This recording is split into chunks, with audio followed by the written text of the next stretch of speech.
자, 지금 헤드를 세척하고 있는 장면을 보고 계십니다. 지금 보시면 펌프가 굉장히 느린 속도로 돌아가고 있습니다. 예전에 우리가 헤드를 세척을 할 때는 굉장히 빠른 속도로 회전을 시켰는데요. 제가 그 긴 시간 동안 이걸 연구를 하고 계속 보게 되면서 이제 깨우치게 된 겁니다. 이 보기에는 굉장히 느린 속도로 지나가고 있지만 정말 작은 노즐 구멍으로는 엄청나게 빠른 속도로 액체가 이동하고 있다라고 이해를 하시면 되겠습니다. 실제로 헤드가 프린트기에 물려져서 출력이 될 때에는 순간 몇천 도의 온도가 가해지면서 액체가 기화로 바뀌기 때문에 그때에는 노즐 구멍보다 더 작은 분자 구조인 기화된 액체가 기화된 게 이제 지나가기 때문에 별 무리가 없어요. 하지만 헤드를 프린팅해서 분리해서 이렇게 물질적으로 이렇게 노즐을 뚫어야 되는 경우에는 노즐 구멍은 굉장히 작습니다.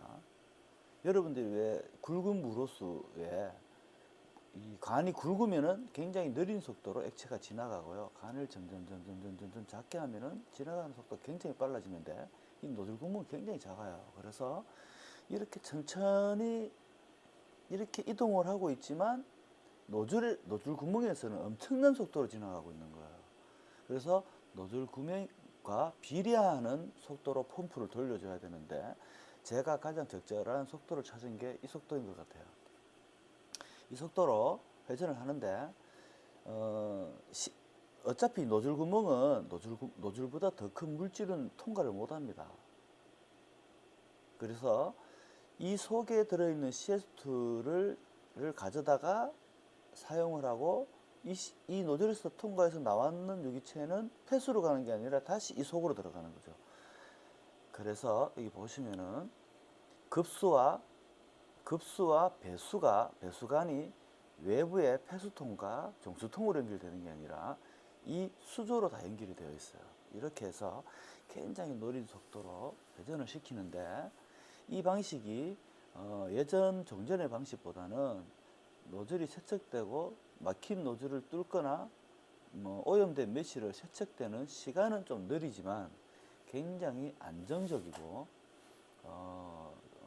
헤드 수리 성공률이 굉장히 상당히 높습니다.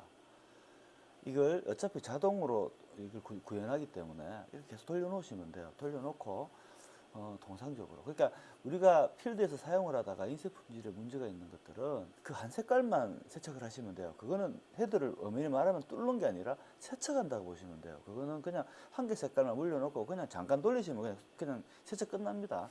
근데 이 헤드는 3년이 방치된 헤드예요. 거의 이런 헤드들은 세척이라는 개념보다는 그냥 수리라고 보셔야 돼요. 이렇게 천천히 돌리시면서 에어는 발생하는지 안 하는지를 보시면 챔버가 터졌는지 안 터졌는지도 여기서 검수가 다 돼요.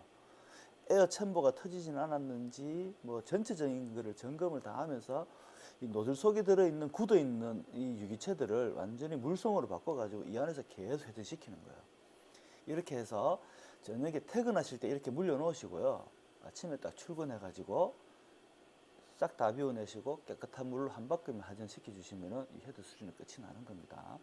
워낙 헤드 시간을 아주 천천히 안정적으로 오래 돌려야 되기 때문에 방송이나 이런 걸로 해서 여러분들한테 이걸 한 번에 다 보여드릴 수가 없어요.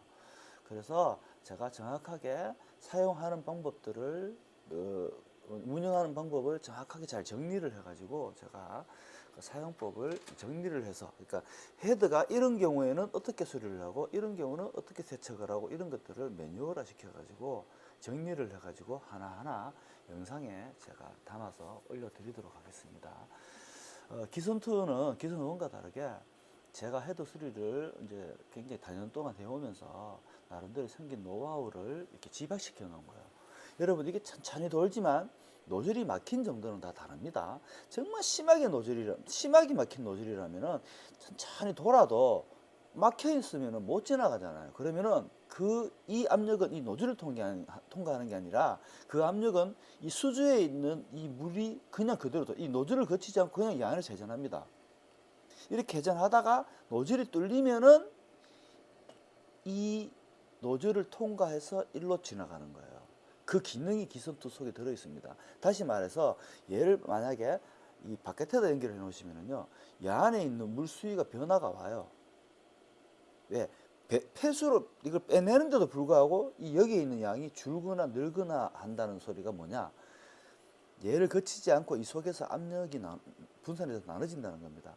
제가 이 헤드 수리가 되는 원리를 이해시키기 위해서 제가 앞에 영상에 카트리지를 세척하는 모습을 보여드린 거예요. 카트리지를 세척할 때 보셨죠?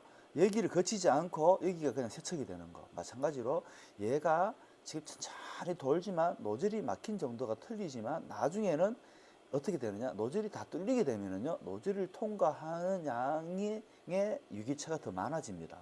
지금은 막히면은요, 노즐을 통과하지 않고 통과 못하는 이 압력은 이 안에서 따로 분산이 돼서 이 물이 회전을 해요.